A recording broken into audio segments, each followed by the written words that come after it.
capítulo de número 4, versículo de número 6. Vou falar mais tranquilo hoje, tá? Hoje é uma palestra para casais, não é uma pregação, vou falar mais compassado um pouquinho, mais tranquilo para os irmãos. A gente fala sobre esse assunto de extrema importância para a saúde matrimonial. Colossenses capítulo 4, versículo de número 6, diz assim: a vossa palavra seja sempre agradável, temperada com sal, para que saibais como vos convém responder a cada um. Louvado seja o Senhor. Você pode assentar bem dizendo o nome do Senhor.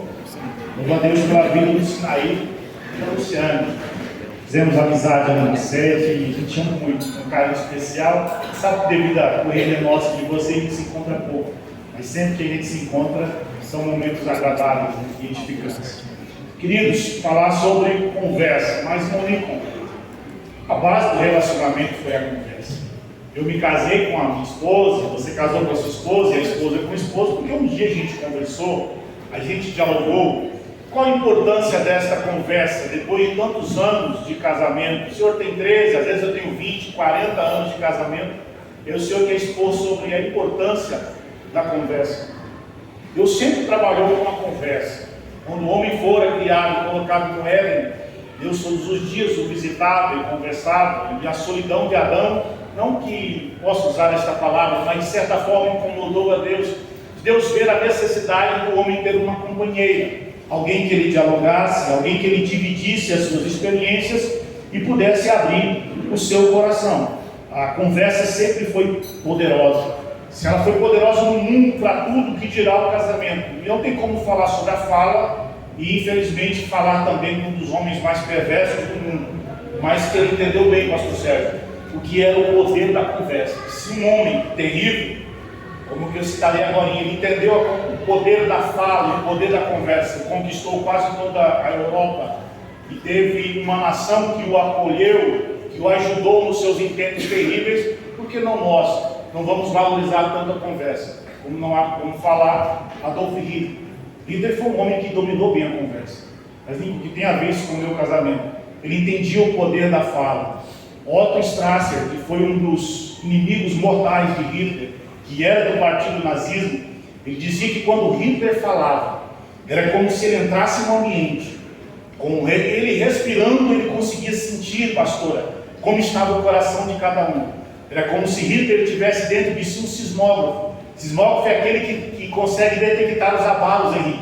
Então, quando Hitler estava falando, ele sentia o abalo de cada coração, o poder da palavra que ele tinha. Quando você assiste gravações das falas de Hitler, você nem entendendo o alemão, você se sente um pouco impactado. Tamanha a força, o poder da fala que aquele homem tinha entendido. Então, homens o preparavam para que quando ele chegasse diante da multidão, ele movesse, e mesmo com pensamentos perversos, totalmente contrários à vontade de Deus, ele fez uma nação se dobrar aos seus pés, e o seu intento avançar de uma forma devastadora, culminando numa guerra. Ele entendeu que a fala movia nações, a fala movia povos. Se ela mexe com nações, mexe com corações de homens corruptos e os impulsionam em preceitos e princípios totalmente iníquos e contrários, até mesmo a natureza humana, por que não dizer a sua importância no nosso casamento, no nosso dia a dia? E nós precisamos valorizar mais a comunicação. Há uma frase que ela é atribuída a Sócrates, e ela é um pouco cômica, que diz o seguinte: um casamento só pode dar certo se for entre um homem surdo e uma mulher cega.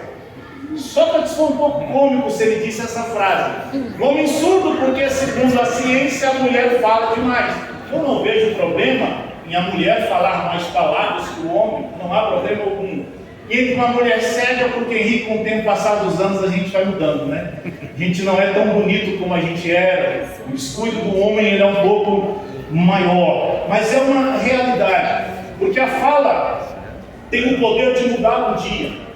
Pela manhã, você que trabalha, você presencia isso, às vezes você escuta algo ruim no seu trabalho, você passa o dia inteiro, às vezes, indignado, um pouco triste. Mas pela manhã também, quando você recebe uma palavra amorosa do seu cônjuge, uma palavra fortalecedora, uma palavra animadora, você sai da sua casa com a certeza de que você terá sim um dia abençoado. Quando seu esposo, minha irmã, olha para você e fala: minha esposa, eu estou indo para o trabalho, você está indo para o seu, ou mesmo que você vai ficar em casa, mas que Deus te guarde, Deus te abençoe, você dá um beijo nela, ela tem a certeza de que a proteção de Deus estará sobre ela. Porque é um poder sim na palavra, um homem como autoridade. Quando nós olhamos Paulo escrevendo aos Efésios, ele mostra a autoridade do homem, mas mostra também a sua responsabilidade. E quero abrir este parênteses aqui. Há uma grande responsabilidade, homem, colocada sobre os meus ombros e sobre os seus ombros. Não um mero marido, um mero protetor, não. Nós devemos amar a nossa esposa como Cristo amou a igreja. Não há amor mais sublime e não há responsabilidade maior do que esta: amar a igreja. Cristo amou-a a ponto de se entregar por ela. A igreja não merecia, porque fomos salvos quando não merecíamos e nada poderíamos fazer para ser salvos, e mesmo assim ele se entregou. Então não precisa haver mérito na nossa esposa, para que todos os dias nós a amemos e cuidemos e tratemos ela bem como Cristo trata bem a igreja.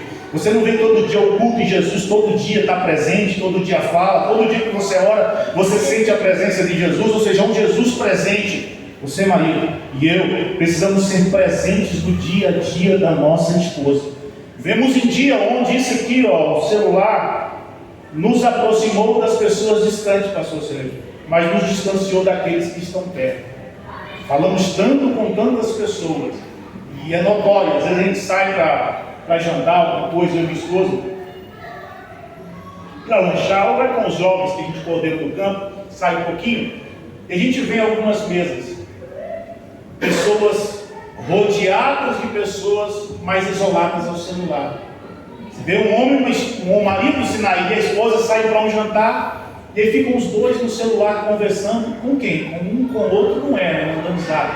Então estão ali, em vez de aproveitarem aquele momento, estão se distanciando cada vez mais longe um do outro, sem aproveitar a maravilhosa oportunidade. E a conversa de amor, que é um dos livros que eu sugiro você a ler, que eu sugeri ao pastor Henrique, Conversa de Amor de Leslie, Lelo e Pérez, e o significado do casamento de Timothy Keller, vão te ajudar a entender um pouco mais acerca dessa conversa, deste amor que precisa ser fluído através das nossas falas.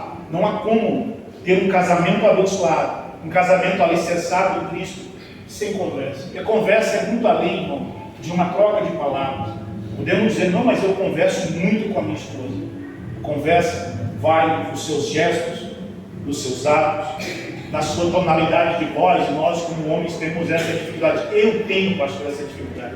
Eu falo mais firme, assim como quando eu prego, entregando isso, falo firme. A minha forma de se expressar é firme. E até algumas pessoas pensam que você, o Monico está bravo o tempo inteiro, e quando eu brinco alguma coisa, eu falo assim: mas você também tem esse lado? Não, eu sou assim.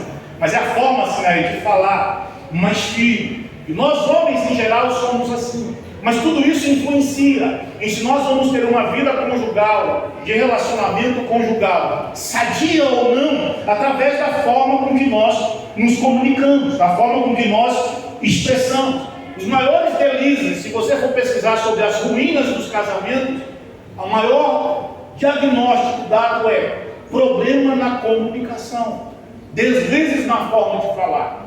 Porque às vezes no nosso dia a dia, a gente não sabe se expressar muito bem o que nós sentimos.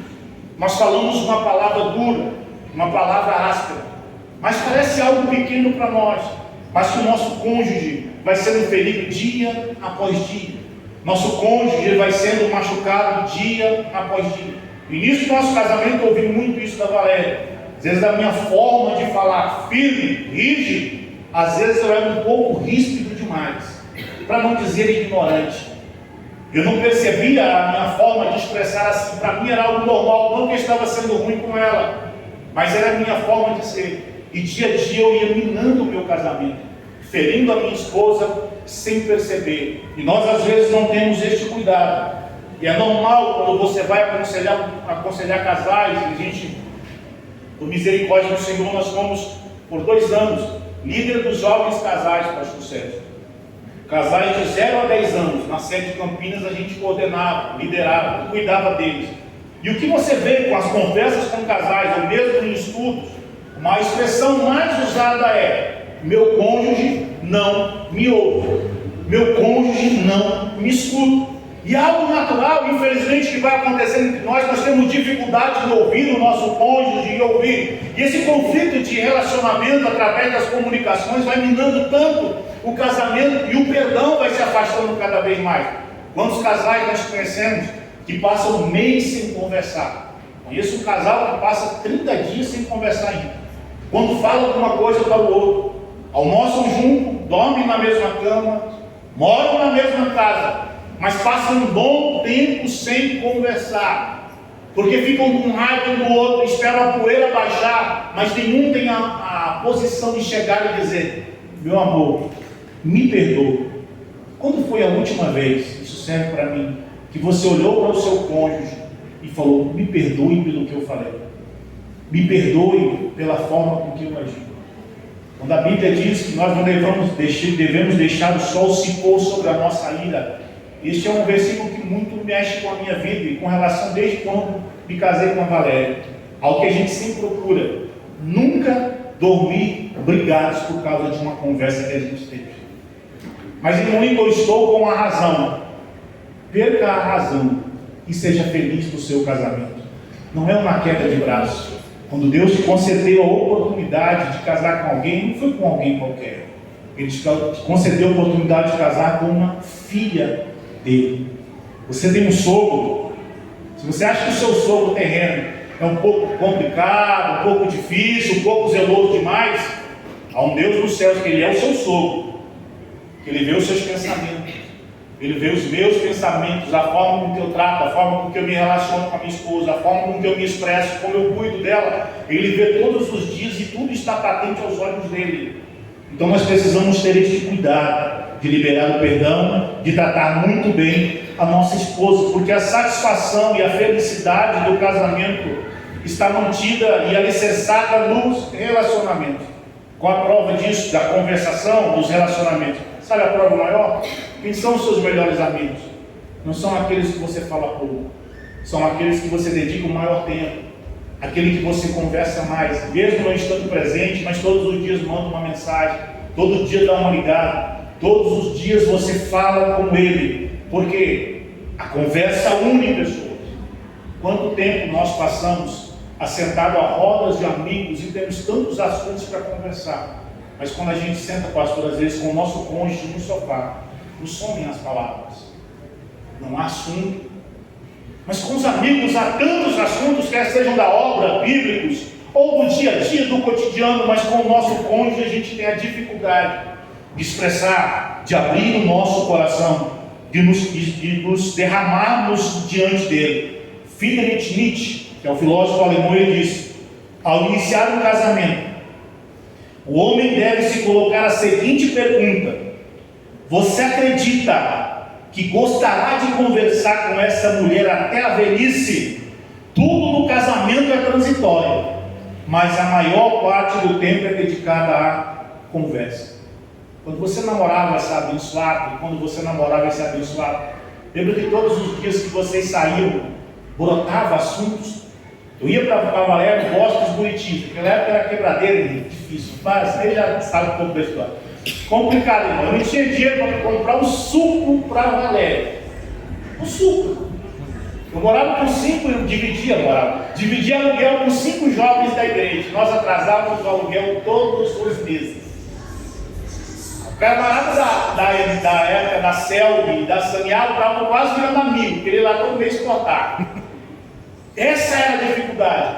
Mas todos os dias a gente tinha assunto. Queria passear. E conversava 1, 2 horas, 3 horas conversando no parque, ou ia para o shopping sem comprar nada, ficava 2 horas inteiras, sem parar de conversar o tempo inteiro no namoro. Você foi assim também. Só que por que quando a gente casa agora não há mais esse prazer? Essa satisfação de dizer: eu estou chegando em casa do meu trabalho, eu vou sentar com a minha esposa, eu vou me abrir, nós vamos conversar muito. Sendo que você se arrumava tudo e corria para a casa da sua namorada para buscar ela, para passar momentos de conversa, traçando projetos, traçando planos. E agora no casamento, não há mais sonhos, como o Sinaí cantou bem essa coisa, não há mais projetos, não há mais planos. Às vezes a nossa conversação ela foi diminuindo, porque ela foi sendo minada pela falta de entendimento. E precisa ser restaurada, como em nome de Jesus ela será restaurada nesta noite, para a glória do nome do Senhor. Mau entendimento. Nós às vezes pensamos que falamos algo, mas ao ouvinte é algo totalmente diferente. É como o caso de um camarada, eu tomei fora, até eu não quis colocar a camisa por dentro, para o caso dar um pouquinho da barriga. E aí eu vi o Henrique de terno, eu falei, não, vou colocar uma camisa social para ficar um pouco mais decente, né? Não ficar tão esporte. Então, arrumadinho, o camarada estava um pouquinho mais gordo que eu. Isso é natural acontecer nos relacionamentos. E aí um dia ele estava sentado no sofá, e ele havia já comido um pedaço de pudim considerável. E aí ele pediu para a esposa, me dá mais um pedaço. E a esposa falou assim, você quer mais um pedaço? Ao perguntar isso, Luciano, ele sentiu o seguinte, ela está me chamando de gordo e está querendo que eu pare de comer. Mas não era essa a intenção. Ela estava apenas com curiosidade, perguntando para confirmar o anseio e o desejo dele. Mas nós temos sempre, isso é algo psicológico em nós, um sistema defensivo. Quando alguém fala algo para nós, nós já queremos nos proteger de uma afronta, de um levante que alguém está cometendo. Eu sofri como testemunho, parece piada, irmão, mas não é. Deus é minha testemunha que eu passei por esse momento terrível. A Valéria nunca gosta que eu conto, mas eu gosto de contar para mostrar o que é a má comunicação e o mau entendimento. A gente tinha casado, pouco tempo de casar, os primeiros dias. Eu casei em outubro, 31 de outubro, e aí começa aquela pela chuva, dá uma queda de temperatura. E assim, em casa eu brinco bem mais, né? A gente fica mais sério um pouco assim, normal, mas em casa eu brinco bastante. E eu me deitei, pastor Sérgio Moreira. E ela ia arrumar o cobertor, pastor. Aí eu fiquei ali no cobertor e fiquei assim, me cobre, fazendo gracinha, né? Me cobre. E eu ali esperando. Só que o ambiente foi ficando hostil, Henrique. A Valéria mudou a afeição, ficou brava, começou a bater a porta do guarda-roupa. Eu fui entender, vamos lá, me cobre. E ela foi ficando com raiva até que eu falei, deu alguma coisa errada. O que está acontecendo, meu Deus? Ela falou assim, rapaz, é comédia. Assim, você está me desrespeitando. Eu falei, não estou entendendo o que está acontecendo. Você está me chamando de micóbio. Parece piada. Eu fiquei assim. Aí ela é do Maranhão, eu também sou nordestino, a gente sabe as palavras erradas e tal. Eu sou nordestino, morei muito tempo no Nordeste, sou baiano. Eu falei, Valéria, você está no Goiás. Aqui é micóbio, aqui é o jeito correto, não é micóbio, como você fala lá no Maranhão. E foi uma realidade, isso é o que aconteceu dentro da nossa casa. Pouco tempo de casado, e ela já ficou nervosa, batendo porta e querendo arrumar confusão. Calma, mano. Jamais vai tentar te desrespeitar ou te achincalhar, chamar de um nome desse. Por quê? Foi uma falta de entendimento, a falta de esclarecimento. Qual que era a atitude correta? Meu bem, você está me chamando de micóbio mesmo ou o que está acontecendo? Mas nós não tomamos atitude assim.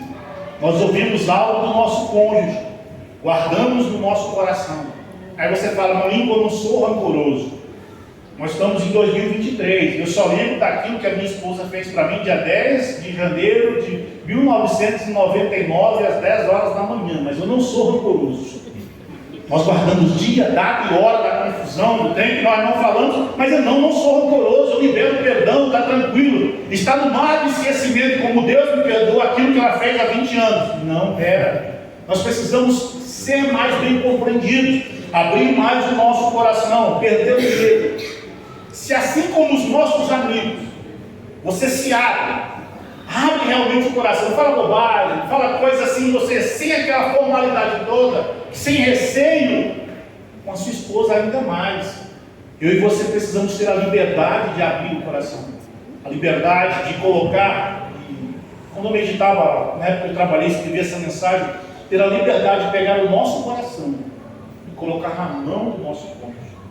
Isso é plena confiança, isso é pleno sem sensação nenhuma de medo ou de receio, porque essa pessoa que você escolheu, Deus te concedeu, te permitiu casar com ela, é para o resto da vida. Nós cremos assim, segundo a palavra de Deus, para o resto da vida, e está ao lado de alguém que você confia e que você se entrega perfeitamente, e é a melhor coisa que há. Seu melhor amigo e sua melhor amiga tem que ser a sua esposa, tem que ser o seu esposo. A pessoa que você mais abre os seus segredos tem que ser o seu cônjuge. Não tem como você conversa sobre tudo com os amigos que você se relaciona, com os irmãos da igreja, e a sua esposa não ouve de você seus projetos, não ouve de você os seus sonhos, porque a amizade, ela traz esse conforto, essa segurança de você se entregar nas mãos da pessoa. A Valéria tem que ser a mulher que mais sabe dos meus projetos. A gente era assim quando namorava. A gente falava, olha, meu sonho é terminar uma faculdade, meu sonho é terminar um curso de línguas, meu sonho é ter teologia, meu sonho é conhecer isso, meu sonho é fazer aquilo, meu sonho é viajar, meu sonho é planejar. Mas às vezes muitos casais quando casam, acabam os seus sonhos. Precisamos nessa aí voltar a sonhar, como José sonhou. Voltar a planejar, voltar a ter planos e sonhos com o nosso cônjuge e se abrir a ele. Porque a comunicação, ela vai muito além das palavras. Certa pesquisa feita diz o seguinte: a comunicação verbal, ou seja, o que eu falo, é só 58%. Só não, é 58% da mensagem. O tom da minha voz, 35%. E o que você diz, na verdade, é só 7%. Então não é o que você fala, que nós falamos, pastor. É como nós falamos. A gente que é homem sabe bem disso, as irmãs vão ficar um pouquinho de raiva da gente. Porque é muito raro uma irmã, não adianta dizer para mim, é muito raro uma irmã que sofre com o marido que demora para se arrumar. Se tiver, irmã, esse marido seu ele é uma exceção, e você também uma exceção na humanidade. Sempre é o contrário, o homem tem essa dificuldade. E é uma realidade com relação ao divórcio. Até o escritor Lesa trata algo interessante no seu livro, diz: quando sua esposa está demorando para arrumar, se você chega perto dela e fala, será que a gente vai chegar no horário? Na hora, irmão. Eu sei, irmão, se casar. Na hora o clima muda, entendeu? A irmã já vai ficar um pouco mais hostil, um pouco mais nervosa. Mas quando a gente chega nela, abraça, e a pergunta é, será que a gente vai chegar no horário? Soa totalmente diferente. A mesma palavra, falada de uma forma ou de outra, tem poder de dar vida ou tem poder de matar. É a forma de você se expressar, é a forma de você se abrir, a forma de você expor aquilo que está dentro do seu coração. E a gente peca, erra muito na forma de expressar. Nós queremos muito, e isso serve mais para os homens, para as irmãs também, mais a fé de fogo. Mas é assim que eu penso.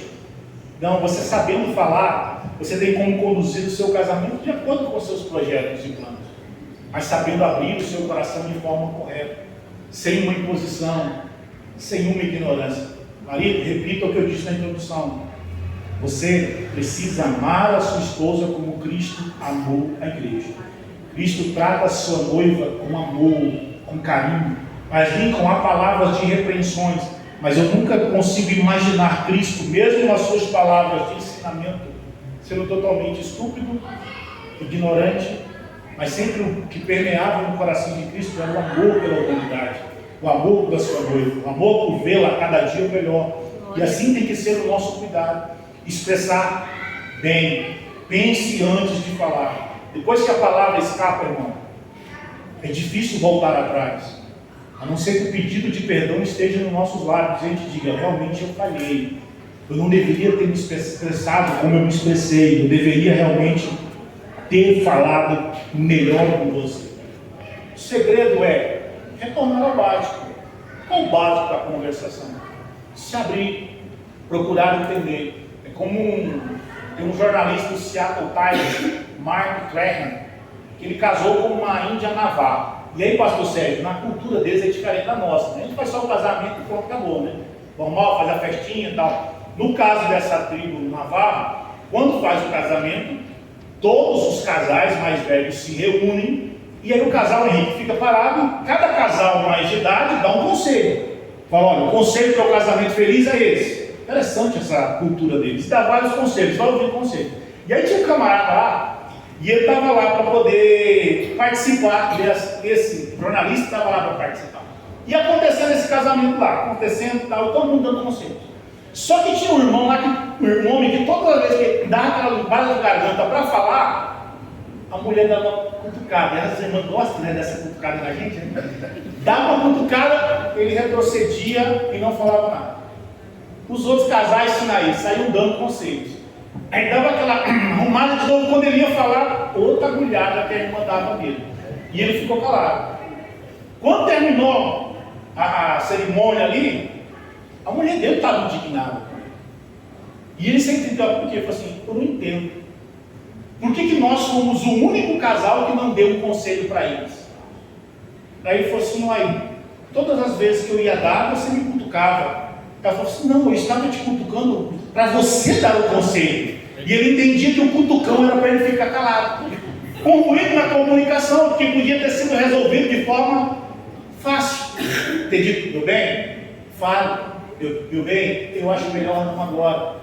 E são coisas que a gente vai vendo que acontecem no nosso dia a dia. Porque nós, às vezes, não nos expressamos muito bem. Não colocamos as palavras como deveriam ser colocadas. Sabe por que teve? E isso é triste. Teve casais que nós acompanhávamos, nós tivemos essa dor no coração. Sabe por que na pandemia tanta gente se divorciou?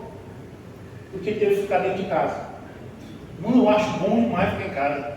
Quando eu estou de folga do meu trabalho, eu não tenho algum compromisso para ministrar, o tempo é minha esposa. É ficar com ela. Eu quero ir, se puder sair mais cedo, o chefe fica bravo comigo, vamos ficar com minha esposa, o tempo que a gente tem para poder aproveitar melhor. E a pandemia mostrou isso. Que os casais não queriam conviver, pastor. Estavam casados, às vezes, a gente teve casais jovens que a gente acompanhou de perto, orando, aconselhando, e sempre que a gente tentava aproximar de nós, né, meu bem, não precisa, não, divorciaram, porque não conseguiam conviver mais no mesmo teto. Por isso teve um boom o número de divórcios na pandemia. Pessoas precisaram ficar juntas, aí viram que não tinham relacionamento, não tinham conversas, não tinham diálogos, não tinham momentos de devocional, momentos de clamor a Deus, não sabiam nem sentar que fosse para assistir um filme junto, não conseguiriam. E infelizmente muitos naufragaram. Teve um em 1997, para você ver o que é o poder da comunicação em restaurar vidas. Em 97 tinha um time de futebol americano, que ele não conseguia, de hóquei no gelo, que ele não conseguia ganhar uma partida. E ele vinha numa sequência de derrotas absurdas, coisa que nunca tinha acontecido na história. E eles foram fazer uma viagem para o outro estado para poder participar do campeonato, né? Mais um jogo ser feito. E durante essa viagem, aquela parte que antigamente, né, usava-se fita, aquela fitona, colocava para poder assistir, e eles sempre iam assistindo filmes. Naquele voo não funcionava nenhum, pastor, nenhum dos vídeos, que chama vídeo cassete da época, que não funcionava, não é da minha época, não sou novo. Não funcionava aquele trem lá, e aí eles não tinham como assistir filme. Aí os jogadores falaram assim: vamos ficar conversando durante o voo todo, 3 horas de voo, e ficaram conversando. Durante a conversa, eles começaram a falar sobre táticas, projetos, o que fariam no jogo, pensando o que tinham errado no outro, errando naquilo outro. A partir daquele dia, eles ganharam 13 partidas seguidas, porque entenderam o poder da comunicação. Então, o poder da comunicação é imprescindível para que você tenhamos um casamento abençoado, tenhamos um casamento sadio na presença do Senhor. Então é só eu conversar com a minha esposa? Não. Há níveis de conversação. Um dos níveis de conversação, sabe qual é? Que às vezes a gente vive muito nesse, o nível do resmungo. Que é isso? Conversas diretas e óbvias. Meu pai é paraibano, e a gente que é do Nordeste é muito piadista, né? Então ele não é crente, ele é muito piadista, gosta de contar as histórias engraçadas, né? Aí ele fala de um parente nosso que é extremamente ignorante. Extremamente. E meu pai trabalhava com usinas hidrelétricas, aí viajando no país, por isso que eu viajei bastante ao Brasil. E aí um dia perguntaram para esse parente nosso: você tem pai? Ele nem mãe. Já era aquele tipo de quarta conversa. Ele não gostava de conversar. Você tem pai? Nem mãe. Porque já corta qualquer tipo de pergunta. E às vezes o nosso relacionamento conjugal se resume a isso. A um sim e não. Como é que foi seu dia? Bom. E o seu? Também. Acabou. Gostou da comida? Não. Sim. E a gente vai vivendo nesse nível e cada vez menos a gente vai conversando. Tem aqueles outros que já é o nível de jornalista. Que como é que é o jornalista? Ele chega a fazer uma entrevista na gente, né? E aí, tudo bem? Aí vai só fazendo perguntas. E às vezes a gente trata o nosso cônjuge desse jeito, como se ele fosse entrevistado. Pergunta sobre isso, pergunta sobre aquilo, pergunta sobre aquilo outro. Não há uma fluidez na conversa. Há um entrevistador e um entrevistado. Mas há um tipo, que é o correto nível de relacionamento e de conversa, que é o nível dos sentimentos. E quando nós verdadeiramente nos abrimos, quando nós, como falei antes, a gente pega o nosso coração e coloca na mão do cônjuge, onde nós nos abrimos e expomos até mesmo as nossas fraquezas, expomos as nossas fragilidades, expomos as nossas dores. E não há problema, irmão, minha irmã, de você abrir o seu coração e expor as suas fragilidades, dizer: eu estou vivendo isso, eu estou passando por isso. Sabe por quê? Às vezes algumas atitudes nossas na forma de falar são reflexos daquilo que nós estamos vivenciando. E se nós não abrimos isso ao nosso cônjuge, não expomos, ele nunca entenderá, às vezes, a forma que a gente fica mais fechado, mais retraído, e até mesmo a forma com que nós nos expressamos a ele, porque ele não sabe a realidade com que nós estamos vivenciando. Então temos que baixar a nossa guarda, realmente nos colocar na presença do cônjuge e abrir o coração a ele, se derramar, sem reserva. Não tenha medo de expor as suas fraquezas. O dia que eu chego na Valéria e falo: está complicado, estou vivenciando isso.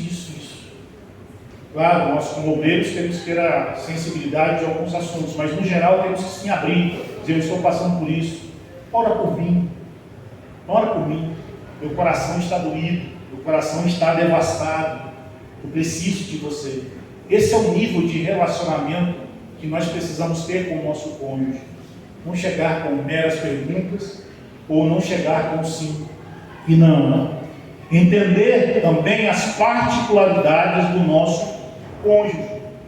Por isso que às vezes é tão difícil aconselhar casais. Algumas pessoas têm dificuldade, porque você não se aconselha e não se trata de acordo com as suas experiências, mas sim à luz da palavra de Deus, à luz daquilo que é o conhecimento adquirido.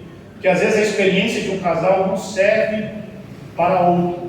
Há particularidades, a entender o processo de cada um, como cada um é e como você vê cada um. Tem um camarada que falava sobre casais, que se chama Lewis Smedes. E ele diz o seguinte, Sinai: durante a vida, a minha esposa foi casada com 5 homens. Aí te assusta, mas ele disse: cada um desses 5 homens fui eu, em uma época da minha vida. Você não é o mesmo de quando você casou. As experiências, o conhecimento, as vivências que você tem passado vão te moldando, vão te aperfeiçoando, pelo menos deveriam, né? E nos aperfeiçoando dia a dia. Você não vai sendo o mesmo homem, não vai pensando como era aquele menino afoito. Hoje é um homem mais centrado, mais de projeto, mais de pé no chão, mas que ainda sonha, mas com os alicerces mais firmes. Então nós precisamos entender as particularidades. É como 2 homens que foram derrubar uma mata, receberam o serviço, Sinaí, de cortar algumas árvores. E aí um camarada, no 12, ele não parava nem tempo. E o irmão dele assentava, descansava e voltava. E ele no 12. Terminado o serviço, quando foram analisados, o patrão foi dar uma analisada, aquele que sentava cortou mais árvores do que o que trabalhou o tempo inteiro sem parar. Aquele irmão mais velho, que cortou o mais novo, aliás, que cortou o tempo inteiro sem parar, resolveu chamar o outro e perguntar: como que pode? Eu não parei de trabalhar por 1 segundo. Eu cansei de ver você sentado e você cortou mais do que eu. Aí aquele mais velho disse: enquanto você estava cortando, eu sentava para descansar e afiar o meu machado. Então ele não estava perdendo tempo. Ele sabia trabalhar. E às vezes nós somos assim. Nós queremos que o nosso cônjuge seja como nós somos, haja da mesma forma, trabalhe no 12 como a gente é, ou que seja mais parado como nós somos. Mas precisamos entender que no ministério, já que a gente tem muitos obreiros, pastores e aspirantes ao ministério aqui, na obra de Deus é da mesma forma. Algo que eu falei um dia para os jovens da nossa sede ali, Luciano: você não precisa, eu falei para os jovens, você não precisa de uma pregadora, de uma missionária, de uma cantora. Você precisa de uma mulher que te honre e que te respeite. Se ela fizer essas coisas, amém, louvado seja Deus. Mas que ela te honre e respeite, já é mais de meio caminho andar. Então você pode ser um grande pregador e não há demérito algum. Eu não vejo demérito algum em a Valéria não querer falar, não querer cantar. Pior que ela canta, mas ela é mais recatada. O marido dela já fala demais pregando, então ela fica mais tranquila. E é bom que sobra mais tempo para mim. Né? Quando vai nas igrejas, sua esposa canta para mim, não, então eu vou dar mais tempo para o senhor. A gente brinca, mas ela é mais tranquila. E não há demérito algum em a esposa ser assim. E não há como eu querer que ela seja assim. Porque Deus me deu uma companheira. E todas as vezes que eu estou em dificuldades, eu falo com ela, ela não desespera. Vamos orar. Vai dar tudo certo. Não, meu bem, Deus vai abrir porta, Deus vai cuidar de nós, Deus vai agir. Nós precisamos entender as particularidades de cada um. Porque quando a gente casa, muda. Olha que eu estou com 30 anos de casado, você vai me falar sobre isso? Sim, antes, quando você era solteira, a vida é sua. Agora ela não é mais. Antes você tinha projetos, você podia dizer, eu tenho projetos. A partir do momento que eu e você casamos, você não tem projeto nem eu. Nós temos projetos, eu e a minha esposa. Não há mais sonhos privados onde não, é isso e pronto, acabou. Não são sonhos em conjunto. Claro que há desejos que você não sei, que com o apoio do cônjuge você vai conquistar. Mas são sonhos juntos. É como aquela frasezinha popular que a gente diz, né? Eu faço, quando você casa, você não faz mais do que bem te entende. Você faz aquilo que a sua mulher deixa. Não, não é bem assim. A realidade é em acordo. A gente brinca muito com essa frase, como se fosse a mulher mandando, a mulher exigindo, mas não é assim. Como o camarada tinha 60 anos de casamento e vivia bem, né? O cara vivia super bem. E aí foi perguntar para ele, qual o segredo que em 60 anos de casamento viver bem? Ele falou assim, quando nós casamos, nós fizemos um acordo. Todas as grandes decisões eu tomaria. As decisões corriqueiras e normais, a minha esposa sempre tomava.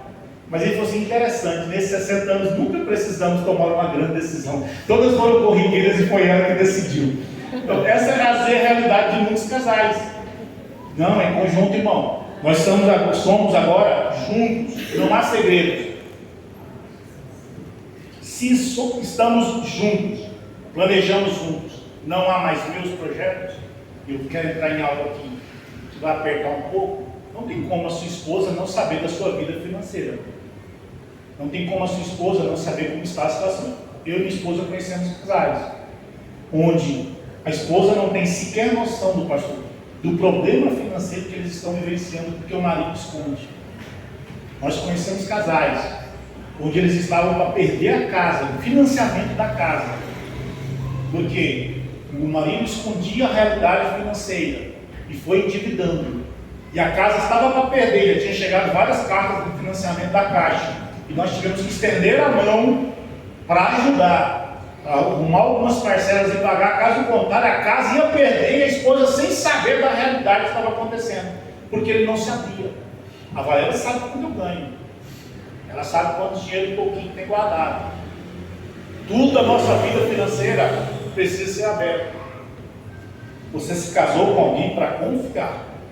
Não tem como a sua vida financeira não estar aberta. Nós somos uma só carne. Devemos tratar a esposa como Cristo amou a igreja. Não há como viver num lar cheio de mentiras na comunicação. A verdade precisa imperar. Eu não vou nem entrar aqui com relação a nós somos crentes, que a mentira deve nem chegar perto de nós. Não vou nem entrar muito com relação a isso. Vamos para o relacionamento. A mentira não pode reinar. A verdade precisa prevalecer dentro da nossa casa. Nossa esposa precisa confiar naquilo que a gente fala. Quando eu falo, não, minha vida financeira está assim. A nossa vida financeira está assim. Não há meu dinheiro. Não há dinheiro da Valéria. Há os nossos recursos. E é um grande problema nos casamentos, é isso. Quando um trabalha e o outro também, há um negócio, uma certa rixa de que é meu. Não, não. É nosso. A partir do dia que você casou, meu irmão, acabou o meu. Tudo agora é nosso. E tende a ser um pouco mais na mulher do que nós, na realidade. Porque nós queremos cuidar. As irmãs são mais de sapatos e coisas. Então, a gente tem um sapato que nem meu pai briga demais, minha mãe. Minha mãe quer comprar tênis, sapato. Eu falo, não, você tem 2 pés. Pai é assim, meu pai é cristão. Não, mas você tem que ter uma camisa assim, dessa cor. Não, não precisa, tem uma, tá bom. O homem é mais assim. E nós precisamos entender que a mulher já não. ela já precisa disso. Ela se move, a sua autoestima é movida por isso. Claro, cada um de acordo com as suas condições, mas precisamos entender que a partir de agora as suas finanças não são mais suas, tudo pertence aos dois. E precisa haver essa abertura, abrir o coração, abrir a realidade. Uma vez, quando eu estava no campo da missão ainda, que era da sede da Assembleia de Deus Missão, o obreiro pastor João Pereira, 4 anos sobre o canto em Campinas, e aí eu ministrei um culto, e foi até uma mensagem sobre o profeta Abacuque, mas Deus falou muito com o rapaz lá a respeito do casamento que ele fez. Ele era apaixonado demais pela menina, e a menina canseira, pastor. Sabe aquela menina que chegou até a falar quando eu era líder que ia sofrer na mão dela, porque ela era assim, ela não respeitava ninguém na igreja. E ele tinha o sonho de casar com ela, beleza, cada um, né? E ele casou. E nesse dia o ministério estou muito com ele, uma mensagem muito linda sobre o profeta Abacuque. E aí ele me procurou no final do culto. E sentado lá fora, na lateral, tem uma parte onde a gente faz jantas, depois a gente sentou lá depois do culto e estava conversando. Eu falei, vou conversar com o rapaz ali. Quando a gente estava conversando, e ele chorando, pastor, a irmã apareceu na porta. Do que ela virou assim, ela já veio. E as irmãs, às vezes, elas veem igual chaleira, né? Elas vêm assim com a coisa assim, né? Desse jeito, igual chaleira. E ela veio desse jeito e falou assim: o que você está falando aí com o irmão Lincoln? Aí eu intervi, eu falei, não, mãe, tá só uma mensagem, Deus falou com ele, né? Ele veio conversar comigo, que a mensagem falou, e realmente Deus tinha falado, podia falar o quê? Ela matar ele, né? Não, Deus falou com ele na mensagem, e ele veio se abrir comigo aqui, nós vamos orar por ele e tal. E ela não permitiu que continuasse a conversa. A realidade era essa, não havia mais diálogo no casamento, não havia essa confiança, essa cumplicidade. Ela estava, num linguajar mais coloquial, ela estava regendo a casa assim, com vara de ferro. O camarada estava sofrendo, estava penando, e ele queria se abrir, pedir oração, e na hora que ela viu, ela já veio para matar ele, já veio complicado. Então nós precisamos restaurar essa comunicação para que vivamos bem. Precisa ter margem, e ela infelizmente não estava respeitando as particularidades dele. Para a gente encerrar, sabe qual um grande aliado na comunicação do casamento? Para a gente encerrar, o silêncio. Não, peraí, Boninho. Você vem falar para mim, eu tenho que conversar com minha esposa, falar com a minha esposa, tenho que sentar com ela, que nem eu era com meus amigos, que nem hoje que eu vou com meus amigos sair, eu tenho que sentar, e você fala para mim que o silêncio às vezes é melhor ficar em silêncio. É um escritor inglês, Martin Frankwart Tupper, ele diz: o silêncio no momento apropriado tem mais eloquência do que um discurso. Tom Blair diz: o silêncio é uma das maiores artes de conversação. Fique calado, irmão. Às vezes sua irmã, a esposa ou seu esposo falou uma besteira, irmão, fique calado. É melhor ficar calado, mas se eu ficar calado ele vai ficar certo. Irmão, fique calado. A gente leu o texto de Tiago, foi Henrique leu aqui: pronto a ouvir, tardio para falar. Fique calado. Mas meu língua, eu não consigo, quando falo as coisas eu fico nervoso. Irmão, conversa fiada. E eu vou te provar isso, sabe por quê? Porque se a gente tivesse aqui, ó, eu e você, eu vou usar o meu pastor como base, porque a gente tem carinho e intimidade. O pau está quebrando, eu estou aqui com o Henrique brigando, discutindo. Se o bispo ligar, eu não vou atender o bispo, o que o senhor quer nervoso, não. É meu bispo. Pastor, amigo, pastor, mesma coisa, o pau está quebrando na sua casa lá. Aí o pastor Sérgio Murilo liga. Você não vai atender, não me venha com isso. Você vai atender, ô meu pastor amado, como é que o senhor está? Aí você vem dizer para mim que não tem controle quando você está nervoso com sua esposa. É em mim, vai. Não é porque a gente não quer controlar realmente. Porque a gente é assim. Quer na base da discussão, você quer ganhar a discussão. Bom, as irmãs não ficam bravas não. Mas não tem como ganhar a discussão com as irmãs. Né, pastor? Não tem argumento, não tem jeito de ensinar, não tem.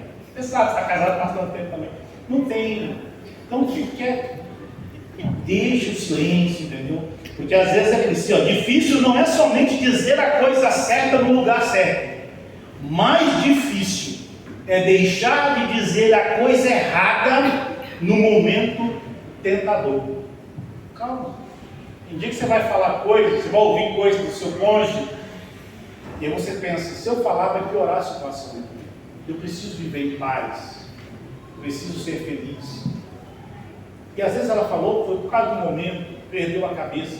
Não os dois perderam a cabeça. Então, tenha autocontrole. Não há nenhum problema que vocês não possam resolver no casamento de vocês.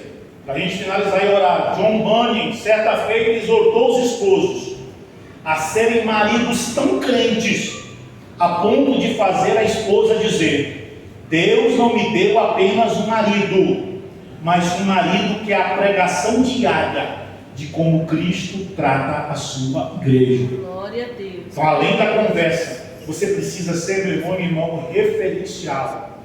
Como eu já disse muito no nosso campo, Valéria é muito mais crente que eu, e tem coisas que eu faço que ela jamais faria.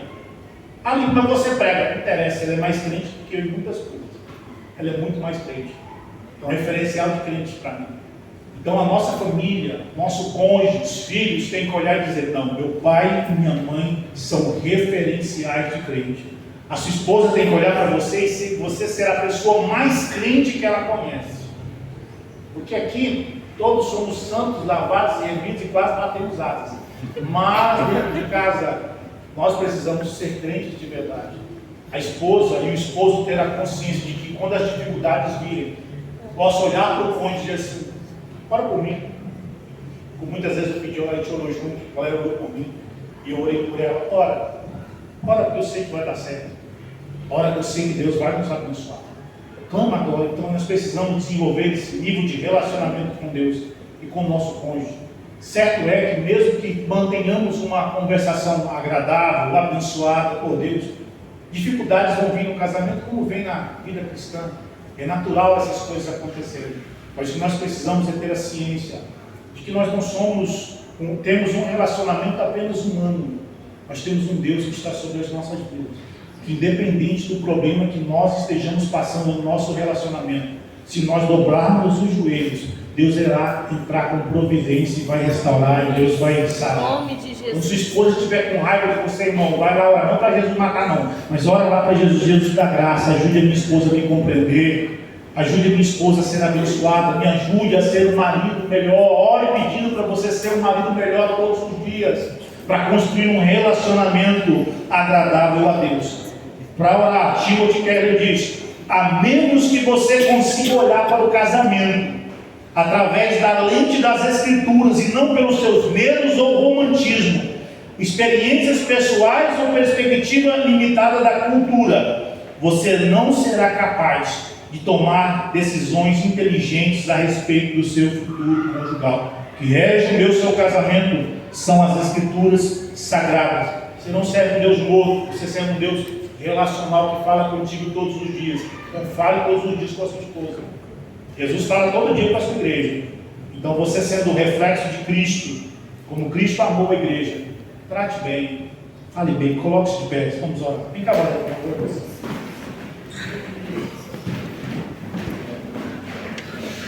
Às vezes, o que está faltando, como eu disse nos momentos da mensagem, é perdão. Você nunca pediu perdão para sua esposa por algo que você falou, algo que você fez. Quem sabe ela também nunca te pediu perdão. E o seu coração está tão doído até hoje. Quem sabe ela nem lembre de algo que falou, mas independente disso, que nessa oração você possa orar pelo seu cônjuge. E se sentir no seu coração, peça perdão. Tenha um casamento restaurado pela comunicação. Tenha prazer de falar com o seu cônjuge. Tenha prazer de sentar com ele. Não tenha medo de pedir perdão, mas eu vou expor a minha fraqueza, a minha miséria. Jesus ama aqueles que realmente expõem a sua miséria, porque eles são restaurados, eles são transformados pelo Senhor. Vamos orar? Pai, em nome de Jesus, nós adoramos ao Senhor nesta noite. Pai, nós somos gratos por este momento de falar acerca da comunicação, restaurar a comunicação nos casamentos. Pai, eu apresento a Ti cada um destes casais, Tu que conheces as particularidades, as tristezas, as dores e as dificuldades de cada um, e apresento a Ti também o meu casamento. Deus, em nome de Jesus, gere em nós um relacionamento junto, unidos, realmente sem barreiras, sem impedimentos, que o diálogo, a conversa seja presente em nossos lares. Pai, que saibamos tratar bem o nosso cônjuge, ajuda-nos a perdoar e a pedir perdão. Deus, em nome de Jesus, entre em lares e traga a restauração, repreendendo a contenda, a intriga, as brigas, aquilo que desagrada o Senhor. Deus, em nome de Jesus, lance por terra a mentira, o engano, ó Pai amado, pensamentos celeres,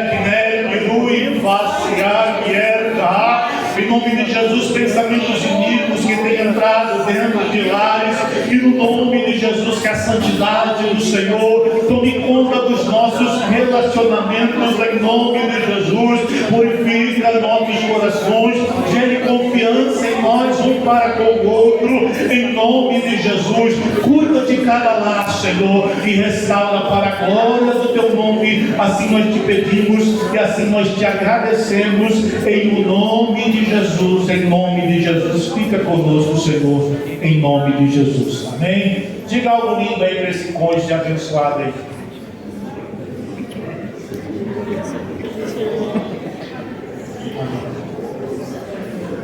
Diga que você ama. Às vezes faz tempo que